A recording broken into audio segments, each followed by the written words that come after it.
Hey, yo, what's up, world? This is Kamikaze. I'm an artist, I'm an activist, I'm an entrepreneur. And what I want to know is, can I kick it?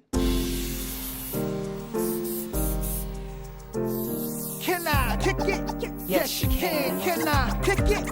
Yes, you can. Kick it. Can I kick it? Yes, you can. Can I kick it? Yes, you can. Can I kick it? Yes, you can. Can I kick it? Yes, you can. For me, from an early age, I was always encouraged to be the best that I could possibly be. You know, my mom would always joke that, I was different, that I was strange. She would always say that, boy, something's wrong with you. Something's not right with you exactly. I was always urged to prepare myself for the world. One of the first things that I did is I was told to take the dictionary every day, open up the dictionary, and learn a new word every day.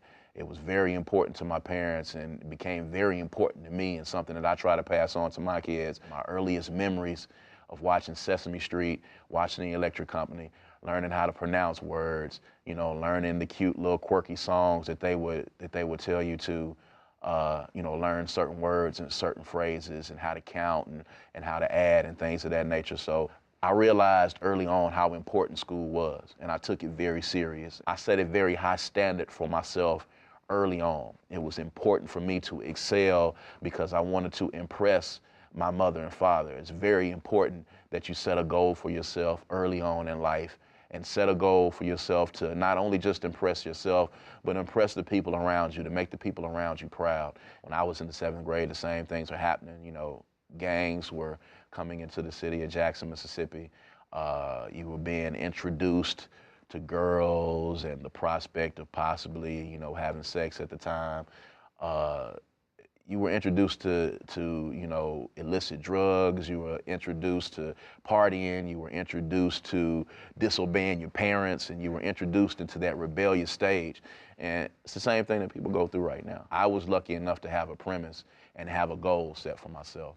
And my goal was to be the best possible student that I could be and push myself to the point where I did not let myself fail. Being cool is very important to teenage kids, and I understand that. But one of the things that I can say that's most important to realize is that being smart is cool.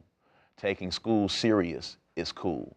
Going to school every day and taking what you do and taking those tasks very seriously, that's probably the coolest thing that you can do. When you get in junior high school, there's a lot of pressure, and in high school, there's a lot of pressure, to be popular. There's a lot of pressure to be cool, and a lot of times, even I almost fell in with the wrong crowd because I was really concerned more with, impressing other people than I started to be with my schoolwork, and I was quickly put back on the right track by my mother. But the thing that I realized then at that point, and what I realized that she was trying to instill in me now, is that one of the most great things that you can possibly do is to be a leader, in that you show other people by example how serious you take academics and how serious you take school. Sometimes you're going to have people that are not going to like you. Sometimes you're going to have some people that are not going to understand what you're doing. Sometimes you're going to have some people calling you strange. But the coolest thing that you can do is to just be yourself. And in being yourself, you'll impress upon other people the idea of being a trendsetter, the idea of being a leader, the idea of being a unique individual with a unique personality. That in and of itself is the coolest thing that you can possibly do. And it's very important that you maintain that and that you push that too, because at the end of the day, what you do from grades 7 through 12 is going to shape what you do with the rest of your life. It's kind of the blueprint that you set for yourself. You can either play for the first 12 years of your life in school, and then you can work your fingers down to the bone and work like a dog until you're like 65 or 70 years old, or you can take it very seriously in the first 12 years of your life, take school very seriously, and set a precedent for yourself and set a goal for yourself and get yourself to a certain point, and you can retire as a millionaire at 35. The choice is yours. You can either work hard now or you can work hard later. I got the name Kamikaze. It's kind of funny because I was talking earlier about, getting the dictionary and learning a new word every day, learning a new vocabulary word. And at the time, I was just getting turned on to hip-hop music.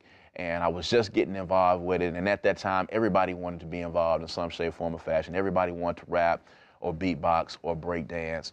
And breakdancing was my thing for a little while, but then when people started getting a little bit better than me, I could never hit the windmill. That was my one problem. Like, if I could have mastered the windmill, I probably would have been one of the greatest breakdancers of all time. But because I couldn't do that, and because I wasn't a great beatboxer, I became an MC.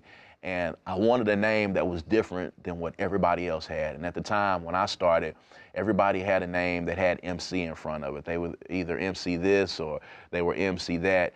And just going along with what I had always been taught in my own home, I wanted to do something different. I wanted to be against the grain. So I looked in the dictionary and I looked for the most intimidating sounding name that I could find. Something that would be different, something that would stick with me, but something that had meaning to it at the same time.